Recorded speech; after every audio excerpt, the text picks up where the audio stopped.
Come on a journey with me, Brea Lawrenson, where we talk about the stories behind the scenes in the music industry. Grab a drink or four. This is your front row ticket in to the distillery with me, Brea. Welcome back to another bi-weekly episode of The Distillery with your host, Brea Lawrenson. I am Addict T. Today we're going to talk more Boots and Hearts. Today we're going to talk about Brea's performance on the front porch stage at Boots and Hearts. It was roughly 2016, 2017. Before we get started, we just want to thank everyone for their support. We've gotten a lot of great positive feedback from everybody. Please keep it coming. We do have some questions that have come in, which we will be working on a questions only episode in the future. So please, if you do have more questions, you can email Brea at BREA at BreaLawrenson.com. That's right. BREA at BreaLawrenson.com. It's like you've been to that website before. Yeah. Well, we're going to be discussing that website later on today as well. We've gotten a lot of downloads from all over the world. Top 3 countries are the U.S., Canada, followed by Switzerland. So please keep liking this podcast, keep sharing this podcast. Make sure to follow Brea on all her social medias, which we'll be touching on. All your TikTok, Instagram, Facebook. Yeah, everything. You name it, she's got it. Clapper. Twitter. Oh, I have like 54,000 followers on Clapper. I don't even know how that happened, but you follow me there. So thank you guys very much for all your support. Please keep it coming. We appreciate absolutely everything. And as always, the best way to support us is by sharing this podcast. Yes, and by telling your friends. And sharing is caring. That's sharing what I say. Is caring. That's right. That's what I say every day to the live stream. That's right. Keep liking and keep sharing this podcast. So to recap, 2 weeks ago we talked about Boots and Hearts and your showcase and the Emerging Artist Showcase. Yes. Which was, and if you haven't listened to that, please go back and take a listen. It's a great story about Brea's first time at Boots and Hearts, and it really paints a picture of Boots and Hearts, just given how big the festival is within northeastern Ontario. It's absolutely huge, probably in Ontario as a whole. But to follow that, today we're going to be talking about your performance at Boots and Hearts, but it wasn't a showcase. Yeah, so the first time they hired me as like a real band. Which was amazing because I didn't have to win a contest in order to get on that stage. Yeah. So, the first year was a contest, like atmosphere. We said that was in 2014 or 15, something? Okay. Yeah. Okay. Like when my songs first came out on the radio and started getting a lot of support in like the Ottawa area. So it was around the time that we lived in that 1-bedroom apartment. Remember that? Yeah, those were the days. 600 square feet. Yeah. Oh my God. And we had 2 cats. Yeah, a lot of cats, a lot of people. In that now we have 3 cats. Yeah. Okay, we got a bigger place now. So. So getting to like after the Emerging Artist Showcase, I think my people, actually I had been reached out to by Live Nation. So you played the showcase, and then how does this work? Are these bookings a year in advance, or is it the year of? Because with a lot of these big acts, right, they would have to have their year kind of planned out fairly sooner rather than later. They book their big acts really fast. Like I feel like they booked like if Boots and Hearts ended last year and they knew they wanted Shania Twain this year, they would literally book her as soon as last year was over. Wow. That's crazy. Yeah, because that's the touring thing, right? Of course. Everything's got to be put together, and these people are, they're hiring a bunch of people, and they're a lot of going cross country. A lot to do, yeah. So then for you, for more like local artists, almost like emerging artists, I usually get the call around January, February, and then the festival will be end of August or beginning. Okay. Now, was this part... So, remember a few years ago, there was a place where a lot of bands would sign up for. I forgot what this place is called, but you sign up for it, and then you'd essentially go play for, I think, like a bunch of promoters. And they would kind of be like, okay, so we have these festivals for you because of the way you sound. Remember that? Yeah, that's the fair circuit. If you're a band... That's obviously different than Boots and Hearts, because Boots and Hearts is a festival. Yeah. Okay. Yeah. So it's a little bit, more of a bigger audience, bigger... Let's touch on that quick. audience. Let's touch on that. So how does that work? You have played that, like audition, quote unquote, you can call it, right? For the fairs and festivals. Yeah. Actually, the funny thing is I never had to do that. I never had to go to the big fair circuit that they have for talent. Like, so you never had to audition. No, I never had to audition. You just got the calls. I just got the calls because Oh, okay. the fairs around here heard my songs on the radio, and it's more like, the name. If the people know that the name is going to be playing at the festival or at the fair, then they're going to sell more tickets. Yeah, They already know who you're a they draw. are. You're a draw. Exactly, yeah. You're a draw. Yeah, so I essentially skipped that whole auditioning part. That's kind of cool. That's awesome, though, right? That's It's awesome. very And lucky. it goes true to your name. Yeah. Like, you built a name for yourself, and it goes true to that, Yeah. right? Is that You people know, I will feel back like- you by your name. Exactly. There's so much. I feel like I'm almost better at working at all the work that goes into like behind the scenes with like putting my platform on a pedestal, always marketing my content and using my platforms to gain a Hashtag bigger Green League, fan yep. base. But that's all like 9 to 5 work. Like that's all Yeah. that's all the work that's done like during the day. Yeah. Monday to Friday. Yeah. You're literally strategically planning out how you want your Instagram strategy to go Yeah. and like how many You posts build you're gonna your But your that's- posts and stuff for the week, and Yeah. So like the whole auditioning part, I think I skipped it because I was focusing so much on the behind the scenes and getting Yeah. my name to that Yeah. level that I wanted it to be, instead of focusing so much on touring. But I mean, everything that happened after I got all the support in Canadian radio, then it was like, okay, now we're on the ground running. Like now we're going to all these festivals. We're going across the country in a van, and we're touring. We've talked about this in previous episodes. I mean, we were busy.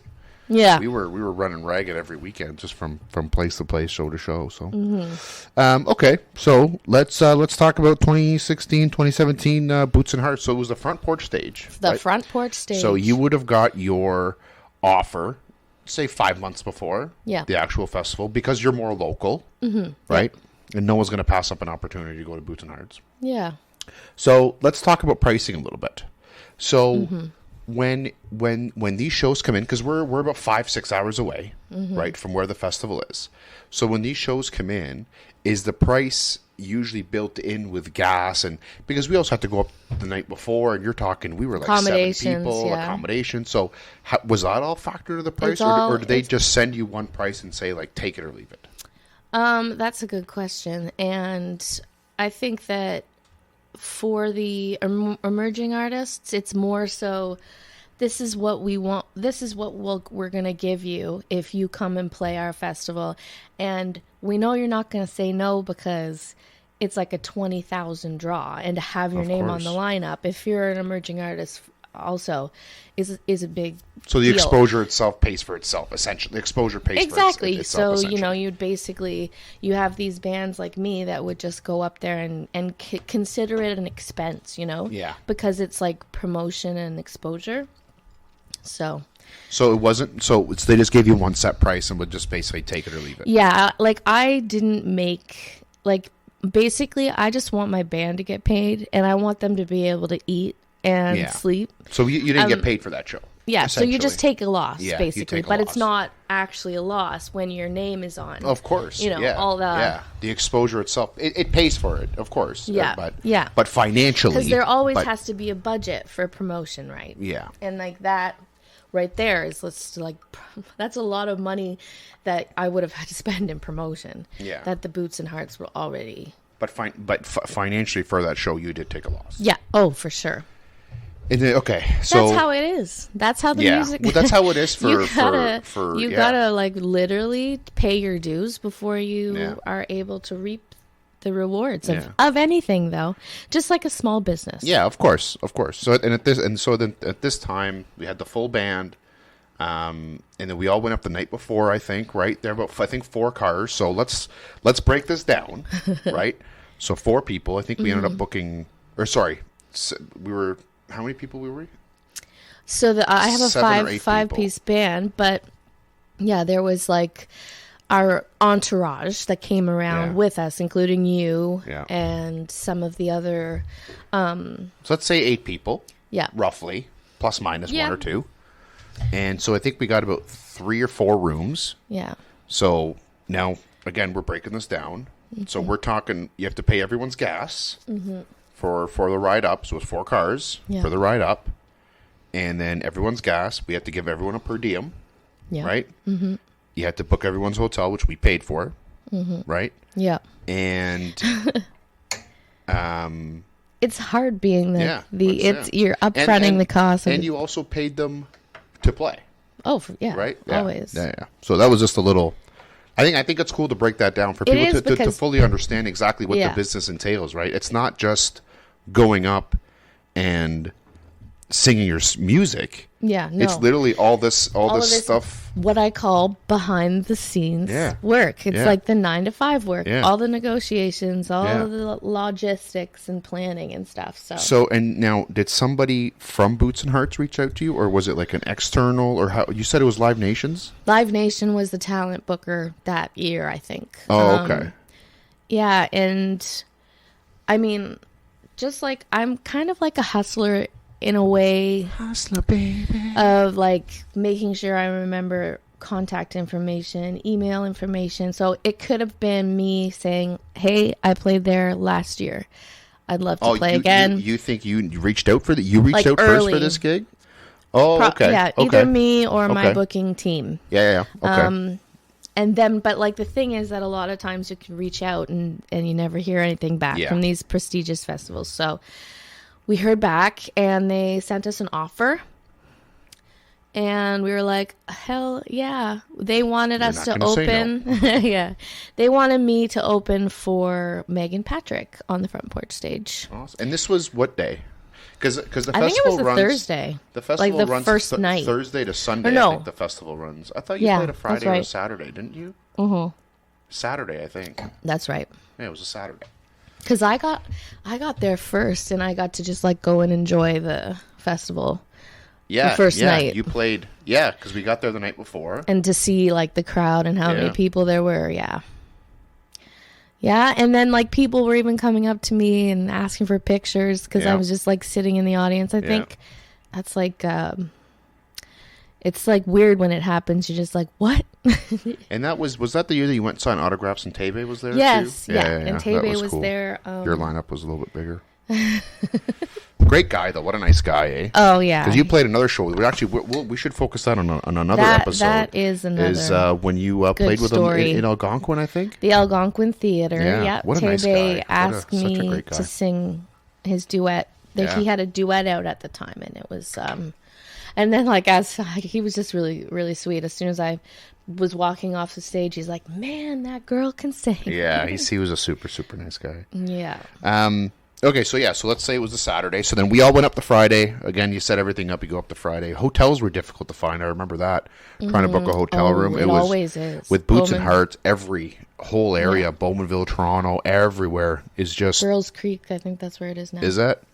Everything was just booked up. It was difficult to find a room, especially 5 months in advance too. So Yeah. just kind of goes to show you, right? So what happens is the festival books off a certain amount Yeah, for their entertainment. yeah, 'cause- for their staff and all that. Yeah. Yeah. Okay, yeah. So we went up the night before. We get everything set up, and you played at noon, Yeah. right, on the Saturday. Oh, So so let's hot. let's It was hot that day. let's talk show day. Let's talk up to the event. So we get there. What time? What time do we end up getting there? I think we got there pretty early to do like sound check. What time was sound check? Do you remember? It wasn't like 8 o'clock because it wasn't like 8 Musicians a.m. don't get up before 8. So. Well, the lead act always sound checks first. So I don't know. I think around 10. 11 or 10, and Yeah. we didn't even really get much of a chance to sound check. Yeah. So I believe. And then, so in the morning, how are you feeling? Do you remember? Like, do you remember? Were you up really early? Were you nervous? Did you sleep the night before? Yeah, I think I 'Cause had this is- some this is wine your and that helped me. This is your first big show because you haven't even played Blues Fest at this point. Yeah, that's right. Yeah, so this is your first, and no, well, no, you this was after you had played at Shawville Fair. Yeah, where there's like 10,000 There was people 10,000 there. people. So that was your Shawville Fair 9,000. was your biggest show up until now. Yeah. Yeah. Yeah. And So yeah. well, but also the timing of the gig matters. So like if I'm playing on stage during the day, the crowd is going to be bigger than it's going to be like at 9:00 at night on the main stage. So of course, yeah, because this wasn't the main stage. This was the front porch stage, which is the side stage. Yeah, which Boots and Hearts has a few different stages throughout their whole entire festival. Yeah. So and it was I don't know. I was nervous, but like just like every other time that I wake up on gig day, I have this oversense. It's like an anxiety. I can't eat. I can't eat before I sleep or before I sing, or even before I get to the venue of any show. Because so why is that? Why is that? I think it's anxiety, and my anxiety is directly connected to my appetite. And some people go the other way. I go like where I'm just starving. Yeah. I'll just rather. That doesn't sound fun at all, by the way. That's actually it sounds horrible. I don't starve. I used to do that, but not anymore. Yeah. But I'm more like, oh my God, like get me a glass of wine because like just I need to take the edge off. Yeah. And I think that day when we got to I remember we're all in the van and the band is there and I'm trying to put my eyelashes on. But I didn't have a mirror. And this is the funny thing. Like when you're a traveling musician, you just don't know what kind of accommodations are going to be there when you get to the festival. Like, am I going to have somewhere to get dressed and changed, do my makeup, do my hair? Or is it just going to be like, oh, hey, she showed up, now go on stage? Like, you don't really know the particulars. So I was like, let's just get there ready. I'm going to go there. I'm going to be there. I'm going to be ready. So you were dressed and ready to go because usually you would wear something comfortable and then you do your sound check and then you would change. But at this particular show, you showed up ready to go. For sure. Yeah. And because we didn't know the accommodations, what they were. Yeah. And so when we got there, we had our own trailer with full AC. Yeah. Food. It was a hot day. Alcohol. It was a hot freaking day. It was so hot. But we were like, wow, this is all for us? Yeah. They treat you like gold there. Remember, we had our own driver, too? I had her on text message. You did? I would send her a text message and be like, yeah, we're behind this stage. Can you come pick us up? She's like, be there at 5. Yeah. And this little golf cart, like, pulls up. Remember? We jump in. She had water for us, like, ready to go all the time. And then she'd take us anywhere we went. Beer, whatever. Awesome. And then, she actually took us all the way to the main stage. Yeah, backstage. Which we got to kind of sneak in through the side. And then when Sam Hunt went on stage, you could see the sea of people. Like, I'll never forget it was nuts. Looking from that side of the stage, from back behind the stage. A ton of people. I was like, yeah. Wow. So they treated me like really a star. Well. And so then I was really nervous. I was like, oh my God. Because you're getting that big like presidential treatment. Yeah, you're getting like the oh my God, they think that I'm amazing. I like the pressure's on at that point, right? Just like any other show too, but so you were opening up for Megan Patrick. So was Megan Patrick's trailer right beside ours? Oh, nice! And did you see her before? I saw her. I didn't get to talk to her. So that was like probably the second time that me and Megan had seen each other. The first time we did a race for kids together in the Ottawa Valley with the country station there. That was fun. Yeah. Muhammad Ali died the day before that. I remember. Oh, really? Yeah. I don't remember that. But I remember the race, and I remember face planting on my and Megan's like, "Are you okay?" She's like picking me up. I'm like, "This is so embarrassing." I was literally running. It was like covered in mud too, weren't you? It was it was a obstacle course, and you had to do like a tic-tac-toe, like with your. And then once you got anyways, they had to throw something and then run. Like. If anybody knows me, they know that I don't like competition in sports. Well, yeah. And like I do enjoy working out, I always have, but I don't like the competition of it all. So anyways, that's a whole other story. That was fun though. I remember showing up and I just got to I just And went you fishing. didn't even. I went Yeah. fishing with Megan Patrick's boyfriend, and we just drank in the afternoon. That's all Yeah. we did until you guys finished. Yeah. And I was like so jealous. So But anyway, so you didn't get to talk to her.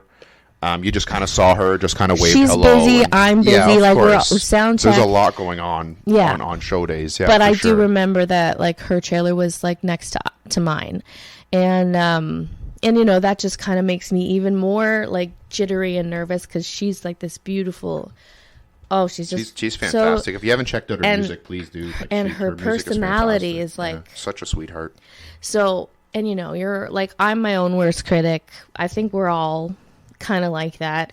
So I'm like thinking, oh my God, like I need to really be awesome. I had my beautiful blue Fender guitar that day. Yeah. Even though I don't really play electric guitar, but it's more like It was a prop. great show. It looked great, though. It looked great. It gives Yeah. it's a nice pop, right? I always have a band that backs me up fully, and so that I don't really have to worry about like playing my guitar every single second. Yeah. Because I'm more just a singer. I want to sing. Yeah. But I learned the guitar so that I could do this, like so that I could rely on myself if I Gigs ever and stuff, and if I ever had to do a show solo, like then I would never Yeah. have to rely on anyone else. Yeah, and yeah. that's like the whole point. But anyway. So you're kind of getting ready. Did you have somebody kind of doing your hair? Or you just usually do your own hair? You I do your did my makeup? own hair, Yeah. but you know what? The cool thing was that the Boots and Hearts artist showcase a few years before that I did, they had hair and makeup for me. Yeah. And I remember that they put like this blue feather in my hair because I was wearing this blue dress. Oh, that's cool. And I was like, oh my God, like this is like, and then like I was treated so well, you know, treated Yeah. like a star. Yeah. And really just a young girl, kind of naive, kind of like hardworking though and hungry. Yeah, for sure. Yeah, for sure. I've always known what I wanted to do with my life, and Yeah. then I just do it 100%. And so. to hear more about the Boots and Hearts showcase, make sure to check out our episode from 2 weeks ago. It's in the archives. Go take a listen, and you'll see how we got to here. Yeah. So you're coming on stage. So everything's you set everything up. You're on stage. Do you remember your first, like your first reaction when seeing the crowd, or what was kind of going through your head? Well, I knew that's the time that I had merch that I wanted to throw out into the audience, and I did. I think I threw some shirts out, and then I remember having the conversation with one of the guys in the band, and they're like, just don't, you know, like if you throw the CD, don't like whip it at someone's face. You get sued. I'm like, and then I was like overthinking that. But anyway, I remember getting on the stage, and I remember being introduced, and the whole back, I was standing in the back behind the stage where you walk on. The guys were already on stage, so they always play me on the stage. To what song? Well, I don't think it was the song that it is now back then. Okay. So usually they play me on the stage to Canadian Pearl. Okay. Which was like at that time, I don't even think I'd released Canadian Pearl at that point yet. I could be wrong. It all just it just Well, so goes much has together. happened, right? We're trying to piece together history here. Yeah, exactly. So I can't remember the song that it was probably Hell on High Heels. Okay. And I had my beautiful guitar, and I got there. I saw the audience. It wasn't like a 20,000 crowd or anything. It was more like maybe 1,000 or 2,000, but it's like during the day. It was right at the beginning of the show, and everyone's hungover or haven't been to bed yet. So it's a party and a half, which we actually got to check out the camps, which we'll talk about after as well. There was and see, we had people. so many friends that were there that Yeah. year, just like enjoying the festival. Yeah. So after our sound check, or was it after the show? No, it was after the show. It was after the show that we went into what do they call it? It's like the campground. the campground, but it's like wild. It's Yeah, it was nuts. So your show now, how long was the set? Was it an hour? No, I think we had a 45-minute 45-minute set. And I did Life is a Highway. Oh, nice! remember You that. probably crushed it. Yeah. Because there was a snap that was taken, which I'm on Snapchat. You guys make sure you follow me there too. Just Brea Lawrenson. So Snapchat was really, I mean, it's huge now, but it was like really new.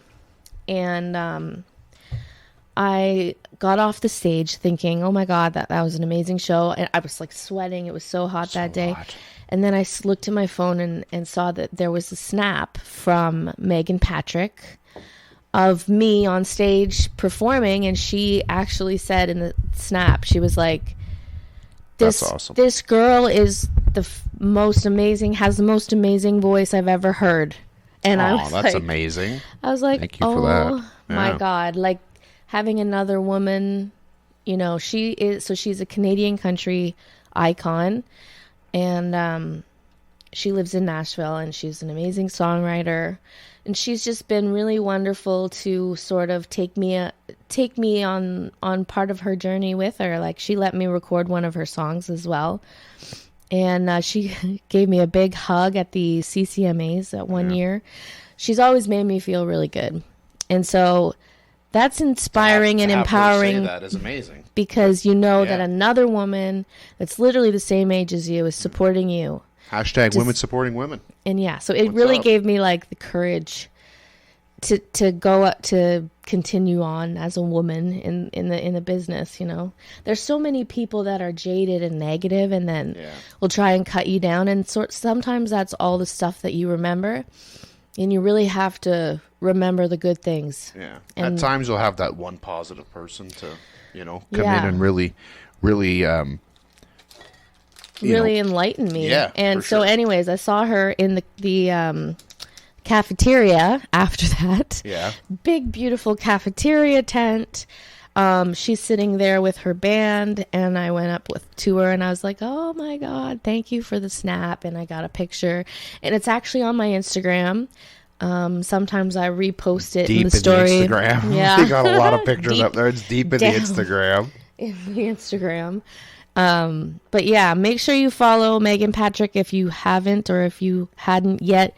You should definitely follow her. She's an incredible artist. So let's just touch base again on the show. So you did all originals except for Life is a Highway? I think so. That's usually what I do. Like for festivals, I usually keep it like straight original because you actually get paid more by SOCAN, which is because you submit a whole other entity. You submit your set list, and they pay you based on the songs that you play. Yeah, based on how many people that venue holds. So Tom Cochran probably got a statement. Was this like, Brea Lawrenson played Life is a Highway? Yeah, that stuff. Yeah, that happens for sure. So obviously the show went great. The guys loved it.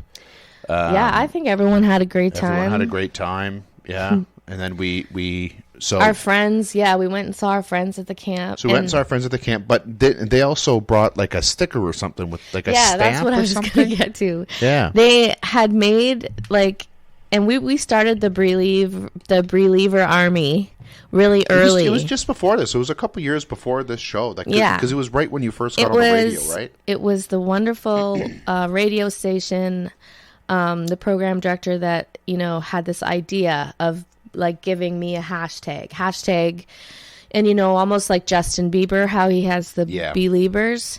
She was like, let's make it Believers. Believe. It's awesome. And then it stuck. And then so anyway, we made like this cute little artwork, and one of our friends took the artwork and ordered a custom made stamp. So you just stamp it everywhere. Yeah.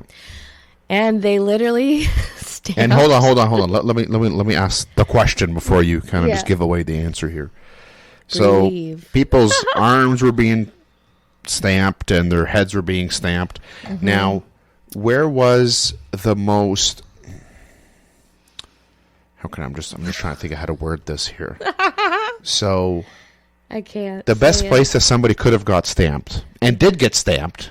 The best place? Yeah. Or the most awkward place? Let's go with most awkward. I don't even think... I think it's a bad word. I can't say it on... Can we say it? Well, we're saying bad words. Kids under 16, earmuffs. Go ahead. It's the taint. Yeah, that's dirty.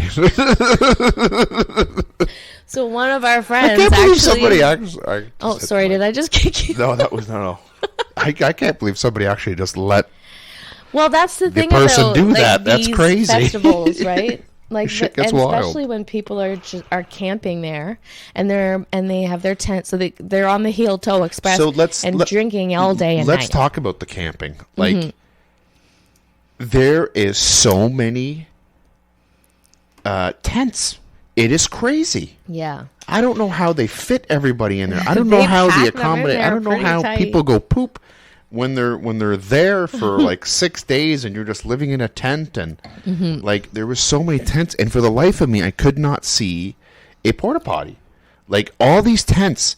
And I mean, we're talking probably, and I'm not exaggerating, we're probably like 200-300 tents here, and I couldn't see a freaking porta potty. And that's just in one little area. I mean, that's just what I could see. There is still way far beyond that. There was still a ton of people. Yeah. Like this whole festival takes over acres and acres of property. And the thing with festivals, like I think this was at that point a pretty new festival, and the thing is, like they are always evolving and expanding and growing. So I haven't been there in a few years. So I don't know what the landscape is like. And actually, that was a different area that they had it in that year. So it's in a totally different area this year. So I would have no idea, my way around. So what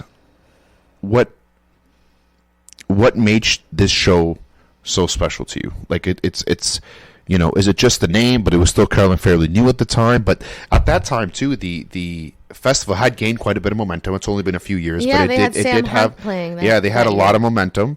So what did it mean playing the show? Not just for your career, but you personally. What did it mean to you?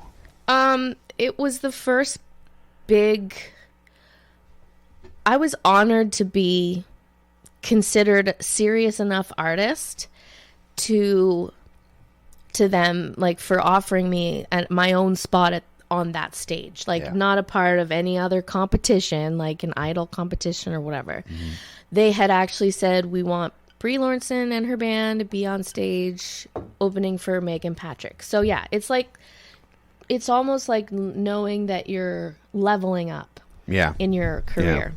And that's what it meant for me. And that's the way my brain is always working. Like, what's the next thing that I want to be able to say and have it be true? I played the same stage as Shania Twain, or I was the main act at, 20,000 people. Yeah. Like, it's that kind of thing, because when you get on that stage and you feel the energy from the audience, especially when it's a huge audience, there's like nothing else. There's no other way you can get that high. Yeah. As far as I know. Well, we haven't experimented with hardcore drugs. I haven't really experimented. No. But no, for me, I feel like there would be no other high because it's my dream. It's what I've always wanted since I was a little girl. I could only imagine, all these people staring at you, just kind of what would be going like through your stomach or your head, and butterflies and this and that, right? I think that there was a joke actually going around that between us at the time. Between you and the band? Yeah. Just picture, one of them said, if you feel like you're getting too nervous, just picture them all in their underwear. And I'm like, I don't know if that would be appropriate. No. Be like, sir, could you put on a shirt? I don't really know if I want to see them all in their underwear. You know what? One thing we didn't touch on was the meet and greet. I can't believe we completely skipped over the meet and greet. I was thinking about that too. Yeah. That was another big highlight of the whole thing. It was amazing. That made me feel so it was amazing. Special. So do you want to go ahead kind of what happened? So we got carted there, so go ahead. So we got basically chaperoned over to the meet and greet tent, which I've done meet and greets before, but this one was different though. This one was boots, and the layout was completely different than any other meet and greet we've Yeah, done it was before. very professional. Very professional, very precise, very like, this is your section. Mm-hmm. These are, if you line up to come see Brea Lawrenson, this is the lineup for it. Because The Tebe lineup, was yep. right in the little area beside you, and it was just, it wasn't even stanchions. It was like metal railings that they had put up. It was a lot of work to put this thing together. Yeah. It was crazy. Yeah, a lot of layout and stuff, and really organized. And then, you know, the way that the workers would talk to me, I feel like I was like, I feel like they were talking to Shania Twain. Yeah, They these were guys so- knew what they were doing. These Yes, guys knew what they were doing. They really knew. And so that was the first time I'd say that one of my meet and greets had that many people. Yeah. And I thought that it was so cool because these were people that I'd never met before. Like, this was a whole different region. Yeah. Like, I'm from the Ottawa Valley, so I see a lot of familiar faces at my shows and festivals, and like I get reminded, oh, I met you here, you know, such and such date or whatever. And we were nowhere close to home here. And yeah, so we're not in Kansas. Yeah, exactly. And Get out of my head. I'm in your head for the rest of your life, baby. Okay. Whether you like it or not, I'll tell you what to do for the rest of your life. Probably. But yeah, like it was an amazing feeling because there were people coming up to me, like, genuinely being like, I love your song so and so. I love this song. Crazy. And I'm like, and they know all the words. And then also the festival had a beautiful guitar that they were getting all the artists to sign. So they had that there. And then, you know, I had the photographer taking pictures. It was really great for my social media too. Yeah, for sure. And then And that guitar got sold off at an auction for charity or something. I think, yeah. Because everyone's signature was on it from the whole entire festival. 4 days. and that's what they do. Yeah, They get all the acts to sign, you know, this one guitar, and then they donate it. Yeah. Or put it up for auction or whatever, yeah, raffle. whatever it is, or raffle it off. And donate. So it was really cool. I was like, wow. I think I was open to thinking about, like, what's next, you know? Yeah, like, this was the starting point. Yeah. This was a big starting point to it was to what's happened now with your career, right? So yeah, that was a fun show. That was an awesome show. We had such a great time, and I mean, even I, who has no musical talent or voice whatsoever, got carted around. Yeah, because you're the bodyguard. And got all the drinks and food in the world. So we definitely had a great time. Anything else to cap this Boots and Hearts 2016, 2017 Nah, just episode? that I really hope I get to play it again. I think it'll happen. I think there's going to be bigger years ahead. Yeah. I think there's definitely bigger years ahead, especially with the fan base that you've grown on TikTok and your social medias, which are Brea Lawrenson, BreaLawrenson.com, and follow me on YouTube. I'm really working on my subscribers there. It's just Brea Lawrenson on YouTube, and Instagram, Twitter, TikTok, Clapper, all at Brea Lawrenson. Facebook. Yeah, Brea I've got Lawrenson. my fan page on Facebook too. And we are working on getting some videos in on the YouTube channel. We're just trying to figure everything out in the back end. So what I'm doing right now is I'm live. I'm live on TikTok right now. Live streaming on TikTok. So hi guys, and soon we'll have this live replay video if I want to put it up with the YouTube for sure. So again, thank you guys. Thank you, the listener, from your car, from your garage, wherever you are listening. We really appreciate the download. We'd appreciate a like. We'd appreciate a comment, a share. So thank you guys for continuing to do that, and you guys continue to do that. We continue to do this, something that we're just having a blast doing, and we get to share some cool things with everybody. Like I said, we are working on some videos, so we'll get those up on YouTube, so you're able to kind of play. But either way, you could still listen to the podcast on YouTube. There's no video. Yeah. As always, shout out to our producer Tim. Thank you for making us sound better and more professional than we actually are. Tune in next week. Tune in 2 weeks. the bi-weekly episode, where we talk about when Brea was recording with Martina McBride's producer. In Nashville, yeah. Yeah. How long ago was that? Oh, you're trying to make me seem so old. Come on. Why are you doing this? Well, I mean, we're just trying to put things in I perspective feel like it was here. yesterday, is it what wasn't. I feel like. But it wasn't. I don't know, maybe 6 years ago? Oh, that's awesome. Maybe. That's awesome. So tune in 2 weeks from now.